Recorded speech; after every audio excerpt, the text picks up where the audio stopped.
Hello everyone, I'm Brian. Today I'm reacting to Origins and Type of Meditation. Origins and Type of Meditation, a course of meditation lesson 0.2. So I'm going to go through the first lessons of this, but the second, third, and fourth, I believe it has 4 different sessions. I think about 4 episodes per session. I think I'll stick to the first one and maybe later on do the later ones. It looks like this point 0 point whatever is like basic introductions, and then 1 is a little bit of still a basic part, which is something I do want to understand because I do want to start meditating soon, more than likely next year, and inner engineering course again all next year. There's again, I keep saying there's something that I need to do first in order for me to be able to focus on that. Otherwise, it's going to be complete waste, and I understand this. So anyways, if you want to watch the other lessons, please go to his channel. He's a fantastic Swami. He does really genuinely amazing way of describing things and explaining things, at least for me. Anyways, we're going to get started. CC's on.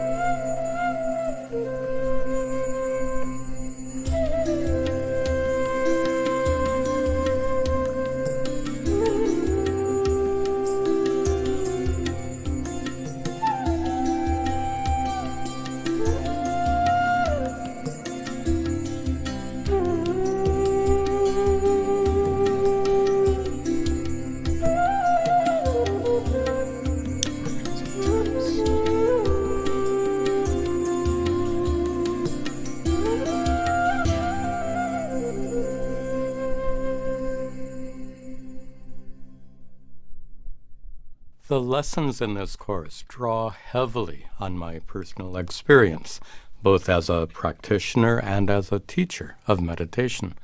But the fact is, I really can't take credit for the teachings presented here. I've been fortunate to receive a body of spiritual wisdom that's been passed down from generation to generation for millennia. These teachings come from the rishis, the sages of ancient India. More than 3,000 years ago, the rishis sought to understand life's deepest mysteries and fundamental realities that lie beyond the scope of human experience. Their exploration ultimately led them to turn their attention away from the world and look deeply within themselves. The rishis must have seemed quite strange to others whose lives were focused on their families, farms, and livestock.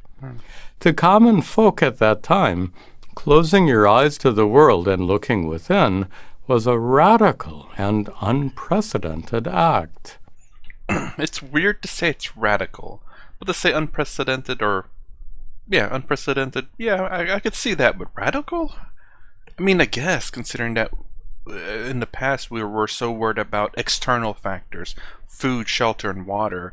It's not like what we have today for the most part. Clean water, food availability, and shelter. No matter what the shelter looked like, ragged or whatnot. But back in the day, I'm sure it was definitely rough. But yeah, to look inwards and not worry about the external stuff. I completely get it. Radical. It's weird to say that, but yeah, I guess in those times it was. This fundamental shift of attention is the prototype for all meditation practices that were to emerge in the East. This shift is vividly described in a well-known scripture, the Katha Upanishad. The Creator made our eyes look outwards, so we see the world outside, not the true inner self. But a wise sage discovered the inner self by turning his attention within, seeking enlightenment. In this verse, eyes represent our 5 senses: sight, hearing, taste, smell, and touch. Our senses are directed outwards into the world, a world that's finite, limited, and ever-changing. But the rishis sought a higher reality, a reality that's infinite, limitless, and eternal. Since that reality could never be found by exploring the world, the rishis defied the natural outgoing flow of their senses and metaphorically swam upstream against the current of attention. They searched for the headwaters of that current, the source from which pure consciousness itself has flowed for all eternity. The rishis expressed the wisdom they discovered in Sanskrit verses that were collected in the Upanishads. The Upanishads are the foundation for the spiritual tradition of Vedanta. These teachings were later incorporated into the Bhagavad Gita, the most widely studied Hindu scripture. In the 6th chapter of the Gita, Lord Krishna gives elaborate instruction on meditation to the mighty warrior Arjuna.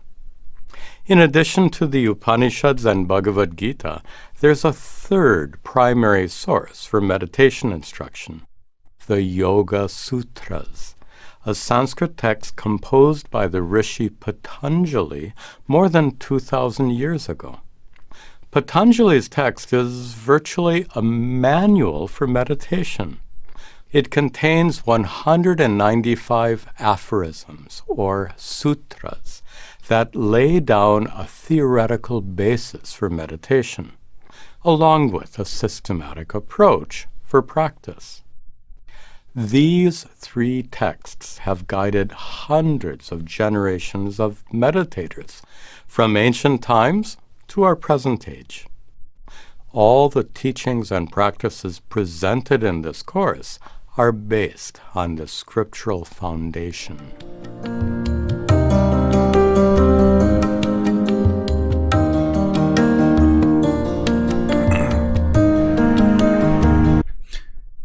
I do wonder the different times. I always thought of meditation as just sitting and clearing your mind and that's it. But I've seen this one video of someone spinning, and they have like a cloth, or a cloth that would spin in a circle. It looks really cool.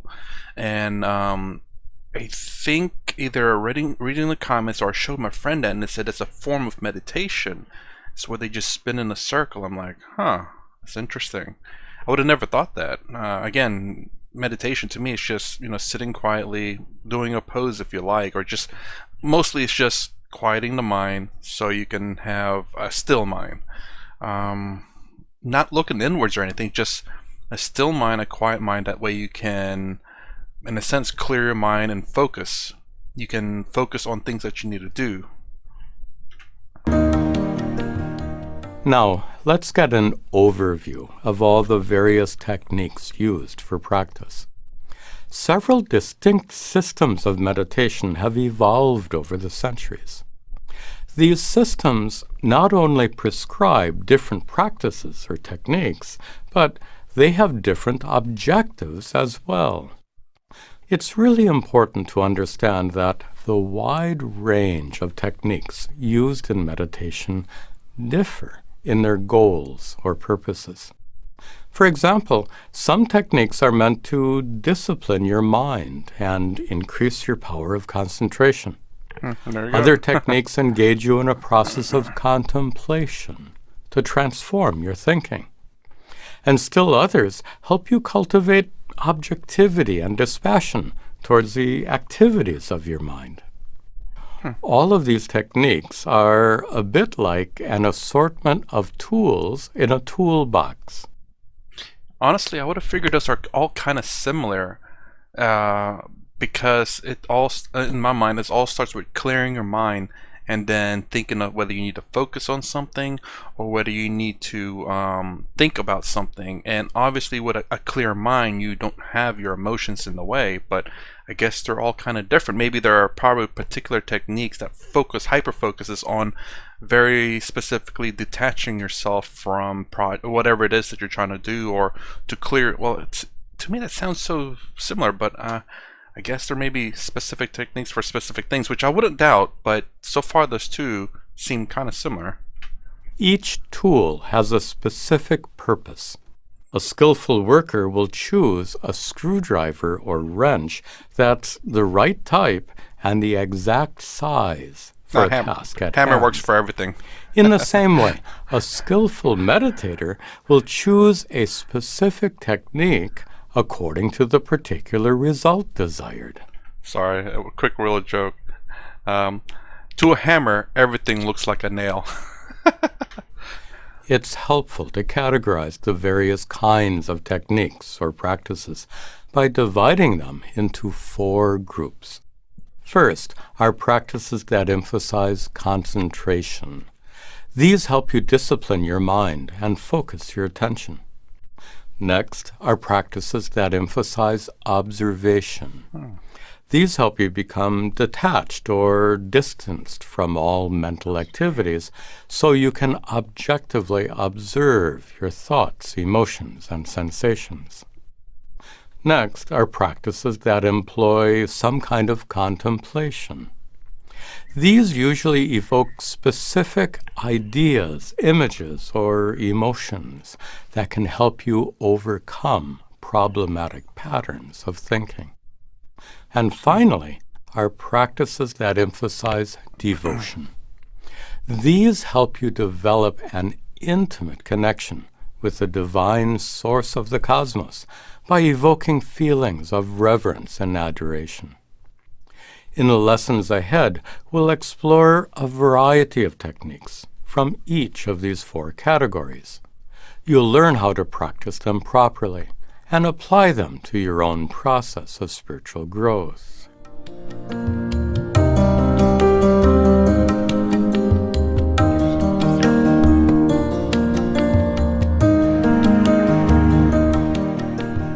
Like most teachers, I've learned a great deal from my students over the years. When I first began teaching meditation, I assumed that several powerful techniques that I had practiced for years would be equally powerful for others. But when I taught those techniques in classes and workshops, I discovered that for many students, they didn't seem to work at all. I also discovered that some techniques which had not been very effective for me turned out to be extremely helpful for others. Again, this is something that I say every time, or not every time, but I kind of say in some sense about watching other gurus and swamis, because you never know who's the right one, and even then, you still listen to all of them, because like I said, sometimes I understand Sadhguru a lot better, sometimes I understand Swami Sarvarpyananda, or Swami Tadatmananda, or Swami Chinmayananda, or Lakhani, Osho, man, that's almost Osho. It's been a while, and Krishnamurti. Even though I haven't reacted to Krishnamurti or Osho in a while, just because videos that I put out for those have just been blocked outright. So even if it's claimed, they just block it. So there's nothing I can do about that, unless I'm scummy about it. But I'd rather not do that. But yeah, listen to a lot of different swamis and gurus. Don't ever just devote yourself necessarily to one. But, you know, if you can talk to one of these and they're the closest one to you, then obviously they're I won't say they're the best one for you, but, you know, at least they're there for you. And hopefully they're a good one. I learned an important lesson from my students, that because each of us is unique, we all respond differently to each meditation technique. There's no single best food, car, or holiday destination because it's different for each person. So, no one can say that any particular meditation technique is best, because what's best depends on you. You might see a rack of clothing in a store marked one size fits all, but that approach could never work for meditation. You have to find out which techniques work best for you. How? Well, you learned which foods you like best by sampling many kinds. In the same way, to learn which techniques help you most, you have to try them. That's why I avoid narrowly focusing on one or two techniques in my classes and workshops. In the weekly sessions I conduct here in our New Jersey ashram, we explore different aspects of meditation in each class. I was kind of, as of lately, just wondering where this Swami is at. He's decently close to Swami Sarvapriyananda. He's in, I believe Swami Sarvapriyananda is in New York. He's in New Jersey. They're the northeastern side of the United States. Huh. Trip someday. We'll do the same in each of the coming lessons. I first presented the teachings of this course in this book I wrote many years ago. It's called Meditation, a Journey of Exploration, based on the teachings of Vedanta, Bhagavad Gita, and Yoga Sutras. Nowadays, people don't read books as much as they used to. On the other hand, the use of video, especially as a medium for instruction and learning, has grown tremendously. That's why I produced this course.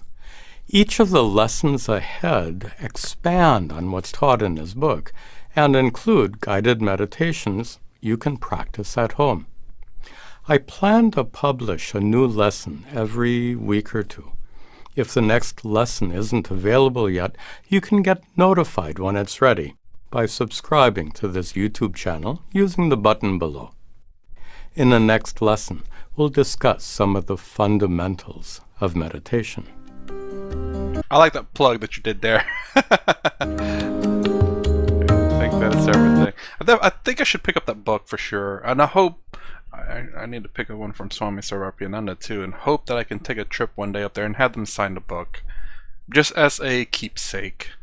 You know, I guess something I could say that I did. I mean, what have I done in my life? It feels like nothing. That sounds kind of sad. But it wasn't until I just thought about it. But, you know, I do want to do something and hope to meet them and sign a book. Kind of like how, you know, comic book fans get their comic book signed, which I have some comic books signed, but I never went up to the person and had them sign it. It's weird. I don't know. Is this a thing that Swamis do? Like, you know, people rush up to them and say, sign my book? Sadhguru, maybe? That's another one. That's in Tennessee. I need to find out. I mean, if only I could find out when he's there, when I can plan trips out and not life in the way kind of deal. Oh my gosh. Anyways, I'm way off topic here. So that's interesting. I didn't realize. I mean, he didn't really delve deep into the types of meditation. He talks about the four. Was it the 4 types? There are a few types which I did not think they were separate. I thought there were kind of steps in meditation that you take, but. Hopefully within the first lessons that he deals here that I will go over next iteration of his videos would be to find out which meditation or which meditation technique. I mean, I'm sure all of them is good, but what's a good starting point for me? Perhaps it's the one that I'm the strongest at. That way it'd probably be easier to do the other meditation when I focus on my strengths, or maybe should I focus on my weakness first? I'm not sure. That's if I have a weakness, though, of course, you know. But then I saw a reaction to origins, a type of meditation, a course in meditation. If you like my content, please consider subscribing. Thumbs up, thumbs down below. Thanks for watching. I'll see you in the next vid.